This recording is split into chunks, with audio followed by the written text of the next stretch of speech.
Have you ever thought to yourself, what would happen if the moon was a creature?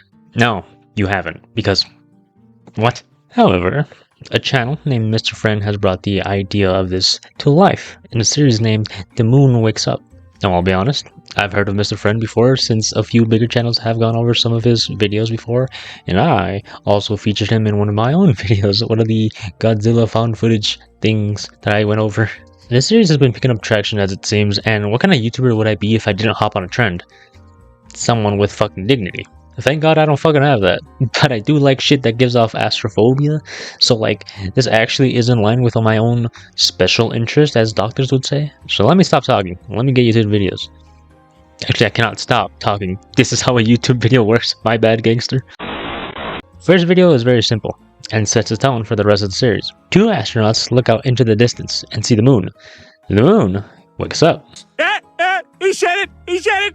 Eyes and a mouth open up, and it starts speeding its way towards Earth. The gravity of this situation is absolutely dire, and that pun is genuinely not intended. As the astronauts experience technical difficulties, the shuttle blows open and one of them shoots out.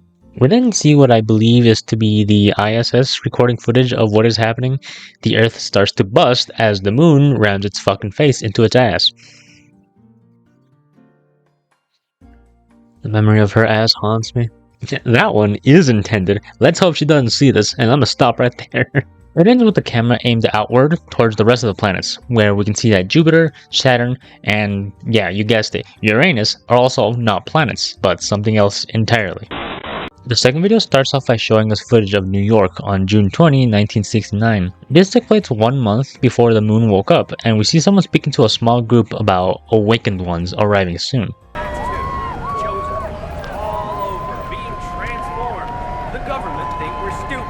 They pretend like nothing's going on. But no, we have had enough. No more lies. Because the awakened ones will soon be here. We've been chosen to prepare for their arrival. They will soon arouse. We skip to a man in the UK who obviously has somewhere to be and needs his wife and son to hurry the fuck up. He tells his son Michael that they don't have time for him taking his time, and we see he's drawing something a little familiar as the TV itself starts to distort into something familiar as well. Get your coat and let's go. Did you hear me?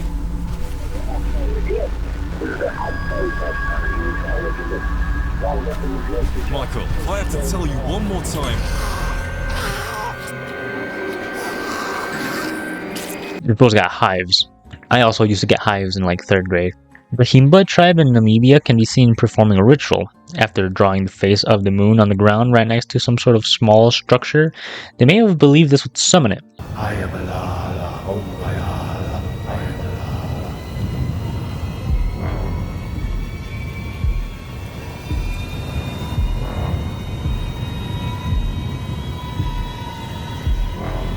Many news broadcasts play announcing the events of the moon waking up, and lastly, we see the impact.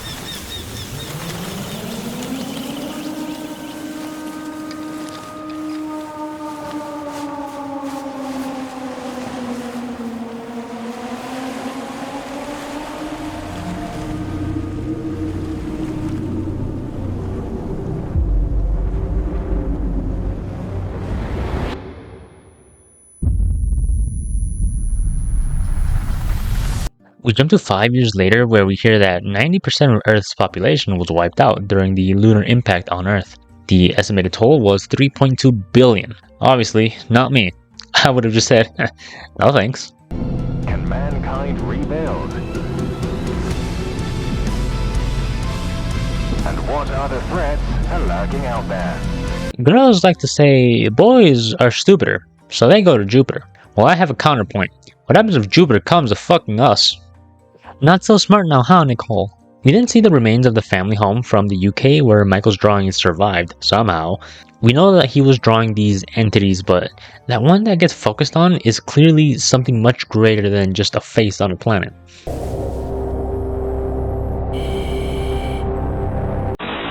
The opening of episode 3 is genuinely so cool to me, like genuinely. It shows the US landing on the moon on July 20, 1979.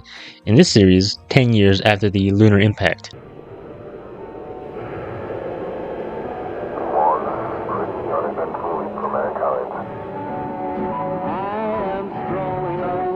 It's now been 10 years since the moon woke up.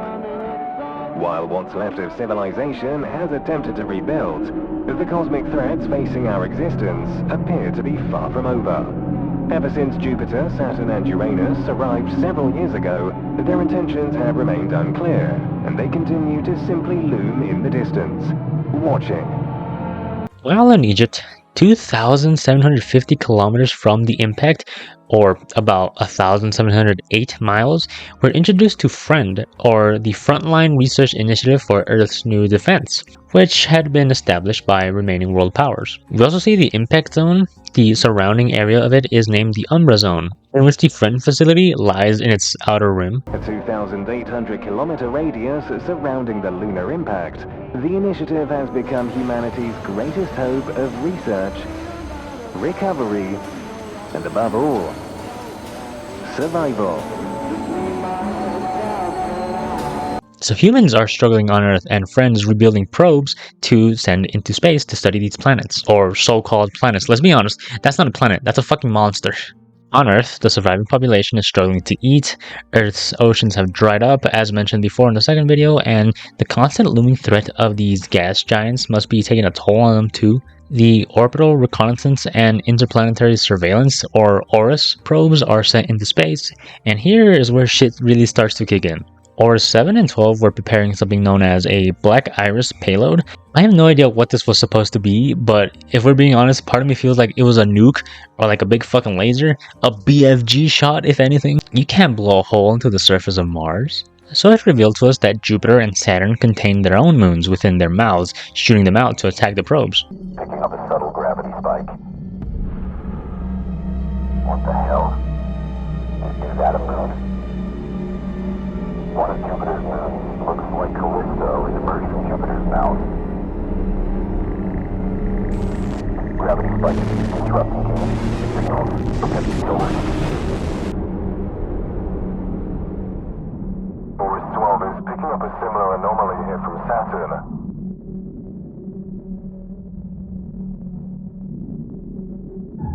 Is that...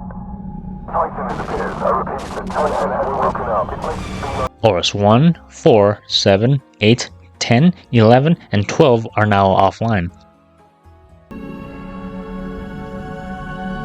All attempts at approaching Jupiter and Saturn have ended in failure.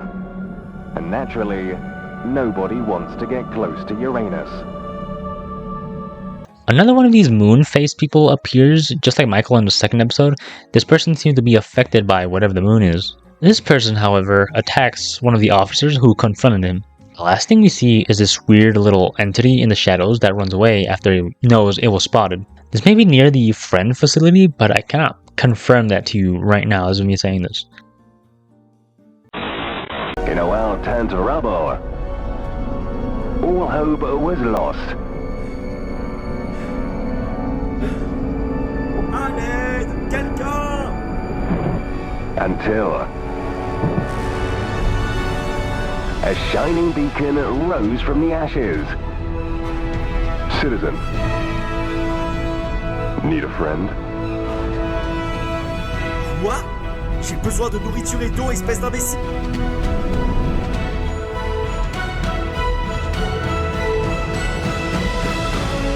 Friend Industries.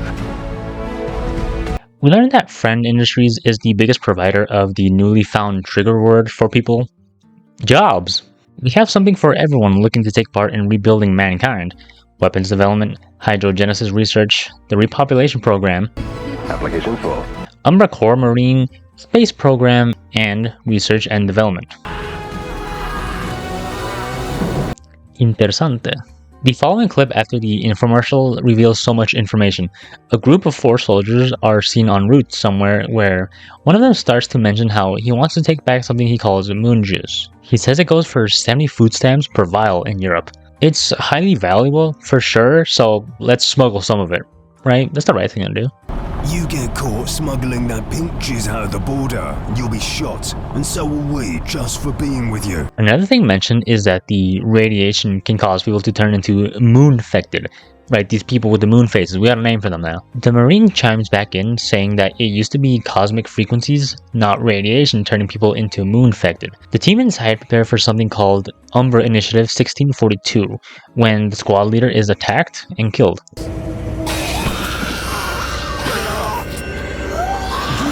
What the hell?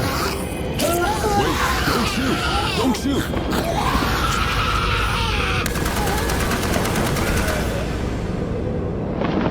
You moron! You just killed our squad leader! Well, what? She was trying to make love to him. Is he alright?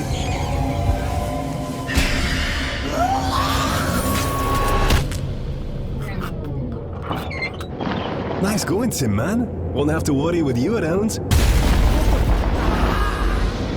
What the hell? Now we get to see what I believe to be the shadowy figure from the earlier episode, and just before the character we're following potentially dies, a portal opens up, and Jupiter gets fucking sandy yoinked. This is actually rather insane, but I'll go over some things at the end. Episode 5 starts off with the FFS astronauts working in deep orbit. Space Shuttle Friendship 4 arrives a little earlier than expected. While this is happening, we can see the astronaut clearly being terrified by the planets just staring them down. I just want to take a second to say how it's really fucking funny that the planets look like they're smiling the whole time. Like, it's terrifying in a comedic way. I assume what we're seeing is body cam footage since the screen glitches out for a second. We see that this is taking place at the same time as episode 4. Big ass hands come out and snatch all of the planets. The American we see loses control due to gravitational distortion and crashes into our astronauts. We are experiencing intense gravitational distortion. Mayday, our thruster panels are fried. American, what are you doing? Realign yourself now. We've got no control. Repeat, we have lost all control. Attempting to Kyle, do you copy? We have suffered a major catastrophe. Fire stations will simply awaken.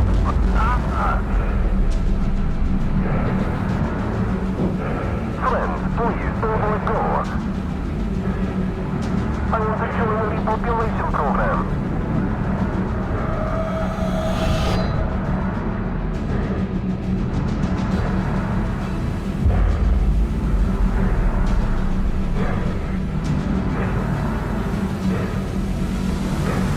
We go back to Earth immediately and see the Umbra Corps struggling to take down this moon creature. After years of chaos and uncertainty, what we once thought to be our greatest peril has been eclipsed.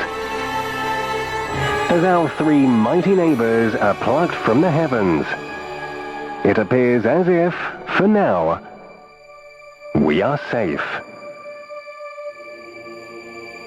From here on, it seems that Earth is rebuilding safely.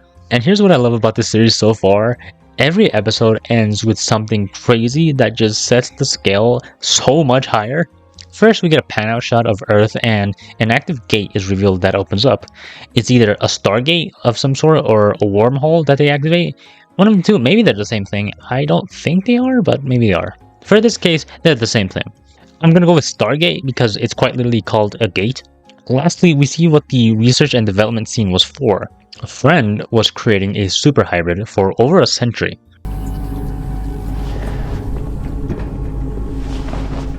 You, my stumpy friend, will have the honor of becoming the first viable super hybrid in over a century of failed augmentation trials. Decades of gene integration research using element 75U, or what you barbarians refer to as moon juice. You might finally be the breakthrough we've been waiting for. Be still. This is going to hurt.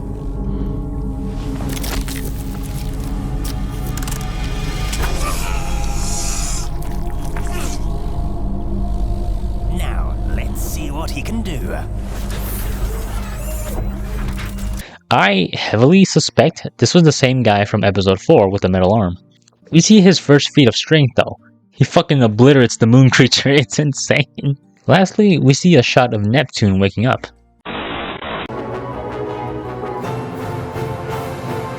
It's now been 150 years since the disappearance of our cosmic neighbors. Despite all the odds, humanity has continued to adapt and prosper. However, without Jupiter's immense gravitational shield, Earth's skies have faced a dramatic surge in asteroid activity. But fear not. Fortunately, Friend Industries deployed their revolutionary Pew cannons, neutralizing all threats before they reach our home. See? Nothing to worry about.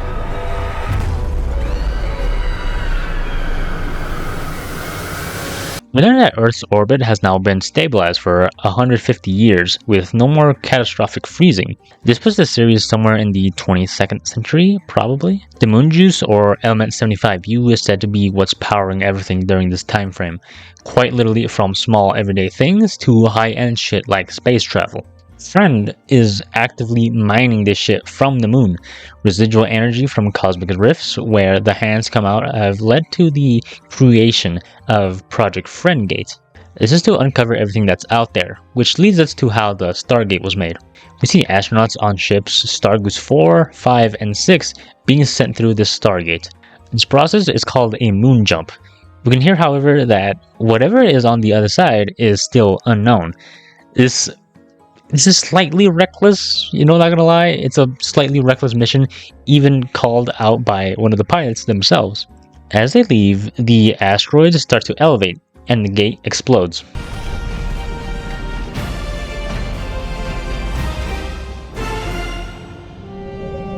Credits is already dead. Oh, this sounds crude. What the hell is that? F2, come in. Something's going wrong. Friendgate's overloading. Oh my god. I don't believe it. No.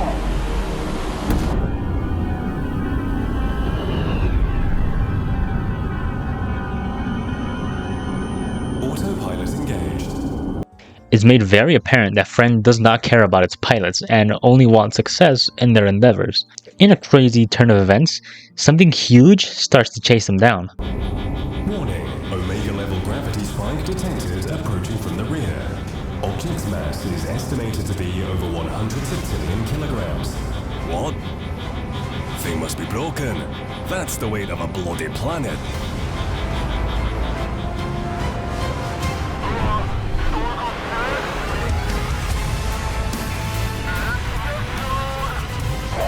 I thought Neptune was unawakened. Well, then let's try to wake right about now. Mayday! I'm calling to Bradley first. Bullseye failing. Damn! Hold on. Approaching exit in 3, 2. Once Stargoose 6 reaches the exit of the wormhole, we see the entity from the drawing made by Michael in the second episode. It releases a moon from its mouth into the orbit of this distant planet that we're seeing. This thing is actively creating solar systems, it seems, probably, and more than likely created Earth's fucking moon too. Absolute cinema. Secret Tapes episode shows us footage from the Friend Industries internal archive. On September 14, 1959, footage of the moon opening its eyes for a brief moment was captured, labeled as anomalous surface movement. Footage of Mars on July 9, 1967 is shown briefly too, with nothing out of the ordinary, followed by Jupiter, which had an atmospheric shift detected on September 5, 1967, in which Jupiter's eyes also opened. There's then a weird cut to something labeled Friend Pen, where we can hear people screaming and some strapped to the wall. Talk about to the windows to the wall. That's a horrible fucking joke, I'm sorry. It should be crazy if they just kind of crucified someone. A marketing tape is followed up with, and this is the craziest shit I've ever seen. Ah, why hello. I didn't see you there. In these uncertain times, nothing is more important than unity and perseverance. Excuse me, sir. How can I help humanity and our home? Well, golly, Timmy, you sure can't fire a rifle. or join the repopulation program just yet. But there is something even more special you can do. What's that, sir? Let me show you. Buying official The Moon Woke Up merchandise. We've got the Moon Woke Up official t-shirts, Jupiter Woke Up hoodies, stickers, hats, and for a limited time only, an official Uranus is going to eat me t-shirt. All approved by Earth's last surviving marketing department. This video, despite being the most hilarious way to plug shit, leaves me with one crazy question. Is Friend holding people hostage? By now we know that Friend is kind of no bueno, but you know, it's kind of that good old rule of anything that presents itself as good is actually fucked up. We just kind of get a, not confirmation, but like intuitive confirmation. The biggest things that we know are two plot points. 1. The moon and other planets are creatures created by some other entity out there. 2. Friend Industries are a fucked up organization, and we can see this multiple times. Research and development on more than likely unwilling or at the very least unknowing participants, seemingly lying to the public as to how the moon-affected people get created, right? They change their answer from cosmic frequencies to just radiation. I don't think that would be pointed out if we weren't supposed to question it, as well as potentially holding human survivors hostage. My exact theory is that they're actively holding survivors hostage in order to experiment on them. This leads into another thing though. 3. What is the super hybrid for? The most likely answer is just to combat these moon-affected people and those moon creatures we see during the Umbra Core scenes. I just get the feeling that there's something a little more to them. I just can't prove it yet. Also, I'm not starting to think that the guy from episode 4 is not the same as 24X, right? The guy who received the metal arm at the end of episode 5. It was most likely an earlier experiment subject since the event of the hand coming out and taking planets away was set before the 150-year time jump. The scientists state that they've been working for over a century to make a super hybrid. Since Friend has only been a thing since, after the moon crash into Earth, I don't think this time frame adds up for 24X being the same guy in both episodes. 4. In the secret tapes, it shows that Russia saw the moon wake up first. It's a blink and you'll miss it moment, but the words Luna 2 show up. Luna 2 was the second Soviet cosmic rocket that was launched on September 12, 1959. It was the first human-made craft to land on the moon. Here in this series, it captured footage of the moon waking up, which indicates that Russia knew something before anyone else. Right? But did anyone else? I don't really know. NASA's Mariner 4 probe might be what captured the Mars footage, however, Jupiter doesn't line up with any real events. So for the sake of this story, this could have been someone else, or just a mismatch of real dates, or just custom storytelling. The first probe to reach Jupiter got there in 1972, which was NASA's Pioneer 10. And for now, the last question that we can have is, when the rift opens up and takes Jupiter, Saturn, and Uranus, that's clearly a hand belonging to something we haven't seen yet. Which makes another question, actually. Are the hand and this tentacle entity connected by any chance? I completely forgot to add this part in, my bad. I took a look at what commenters have said, and I want to go over some potential theories for what could have happened next, or what is currently happening now. The first one I want to go over is a comment that suggested Neptune ignored Earth in favor of chasing down the ship in space, potentially to hide something that the planets don't want to be revealed. This kind of adds a little more intrigue to what that tentacle creature might be. A very recent short uploaded by Mr. Friend reveals the name of this creature to be Patricia, birther of moons. I don't know how much of a reach this is. Could this tie into why Jupiter and Saturn actively destroyed the Oris probes? Part of me thinks that was just kind of like a don't get close to me maneuver, but now that this theory's out here, it kind of makes me think otherwise. Probably doesn't want them to get too close, right? Humanity doesn't want humanity to get too close. The second one is this theory that the hand belonged to some god or celestial savior trying to help out Earth by taking the planets away. There are other comments that say the planets' faces change when they get grabbed, so maybe the planets were trying to do something, but they got stopped. There's another video Mr. Friend made that isn't connected to this series but has concepts in it that were seen before the first episode, or the original video. A video titled Alien Destroys Earth and Mars shows an alien intervening when Mars was on a collision course with Earth. Maybe, just maybe, this being that we see here is the one that plucked the planets in episode 4 and 5. Maybe it's trying to stop something rather than intentionally saving Earth. There's another comment that suggests the entity isn't intentionally harming or saving Earth, but rather doing something in specific. That could be what we're seeing. The third theory I've been seeing is a big one actually. I can't find the original comment as of right now of me speaking anymore, but someone suggests that the moon woke up and lost its connection to Earth, or that the moon lost its connection to Earth, therefore woke up, and then rammed itself into Earth as a way to keep itself tied to it. This can probably tie into another comment that suggests the planets are trying to get Earth to wake up. Which brings me to the biggest theory I want to share. There's this idea that Earth can wake up due to the others waking up and the moon as well. And then if we tie this back to everything I've said before, maybe, just maybe, this alien doesn't want Earth to wake up. Maybe the planets were trying to wake up Earth, but they were stopped. My personal theory from here is that this alien or these aliens don't want Earth to wake up because it could potentially harm the people on Earth. That's probably why Neptune chased down the ship. It didn't want humanity to know what created the moon and in turn potentially find out what created Earth. I think it's possible these aliens created our planets and Patricia was used to create the moons. And, from here, I don't really know where to go. But as far as giving you an actual theory, that's my best shot. For now, that's it for the Moon Wakes Up series. As of now, I've only seen 6 episodes. I think that's really all there is. I jumped into this as soon as possible because it seemed cool. People were talking about it and I got into it. I don't know where. I kind of sidetracked myself from some other video. But I'm kind of glad I did this. I like this. I genuinely like the series. I want to see what happens because it's really funny, but it's also crazy horror in a sense. I just kind of want to see where it goes. This is one of the very few internet series that I actually am into, I guess. I don't think you could classify this as analog horror. I don't think you should, honestly. But some sort of internet horror, I guess. Dark. I would call it a dark comedy, given there's a lot of lightheartedness in this series, and I genuinely like that. I like that mix of horror plot points, but just a comedic tone throughout the whole thing. I think that's fun. Anyways, I'll probably make a super video when this series is completed and done. But for now, I wanted to go over everything we have now. That being said, thank you for watching. Bye.